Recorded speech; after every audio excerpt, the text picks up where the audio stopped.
Ford Motor shaking up management in the midst of a down year for stocks and sales. Ford shares are down 20% since June of last year, and 2016 saw less than 0.5% of growth in sales. General Motors, meantime, saw a 10% bump in domestic vehicles sold.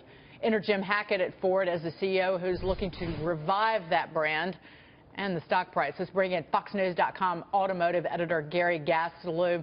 Gary, what did Mark Fields do wrong other than there was a 40% decline in the stock during his tenure as CEO? Look, he delivered profits, dividends, all that was fine. Sales were actually not bad relative to everybody else. Obviously, the last couple of months they've been dropping a little bit, but market share's actually been coming up in the midst of that, so who knows. What he had a hard time doing, and really never did, was sell some sort of vision of the future for Ford that people were getting excited about. Sure, they invested in mobility and autonomous cars and all that, but so is everybody else. There wasn't something new there. You know, rewind 10 years to when Alan Mulally and Bill Gates came out and then showed that Ford Sync technology to connect your phone to the car. They were one of the first ones to do that. Right. Seems quaint now, but back then it was revolutionary. It was revolutionary, and the thing is they've fallen behind. We've talked about this in private. Ford has fallen behind in terms of the technological interface in the automobiles when they were a leader in that just a decade ago. Yeah, they've just finally started catching up. They came back with that My Ford Touch. It was a little clunky, didn't work too well. Look, here's the big problem. Ford's first legitimate electric car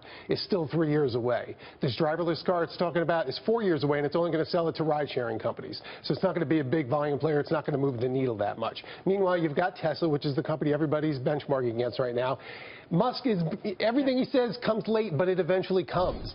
I'm going to make a driverless car. I'm going to make an electric car. I'm going to make an electric semi. You know, it'll eventually happen, maybe a little longer than it was, but it's tangible with him. I'm going to build tunnels. He's digging the tunnel right now. People get excited about that. But, Mike, Elon Musk is judged, and that company, Tesla, is valued like a technology company, not like an automaker. And it's going to be impossible for the old big three to con Wall Street into valuing them that way. For sure. Well, it's priced like a tech company because it is a tech company. As Gary pointed out, he revolutionizes so many different things. But if a lot of what he talks about comes true, we're not going to need cars. You know, if you have the tunnel underground and autonomous vehicles, I think the biggest problem for Ford, though, is the way younger people, the millennial generation, they just don't buy cars the way they used to. It used to be like when I was growing up, you hit 18 or 21, you want to own a car, regardless whether it's a GM or a Ford. Now, kids these days, they don't need cars. They don't need them, and I don't think they want them. But the millennials are buying luxury cars. And one thing Ford stumbled on is the move to aluminum in the Ford trucks, the F-150 trucks.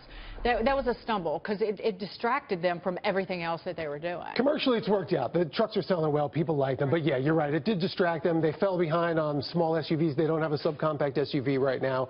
They've been a little late to get into the small pickup business, which they're coming back to with the Ranger pretty soon. And again, you know, when we're talking 3 years from now until they have an electric car, legit, they have one right now, but it's really not that very good. You know, meanwhile, Chevrolet's already selling one. It beat Tesla to market with a cheap electric car that goes 200 miles per charge. Now, here's the big problem, though. Well, GM, remember, had the EV1, so they were in the 90s when they were really early.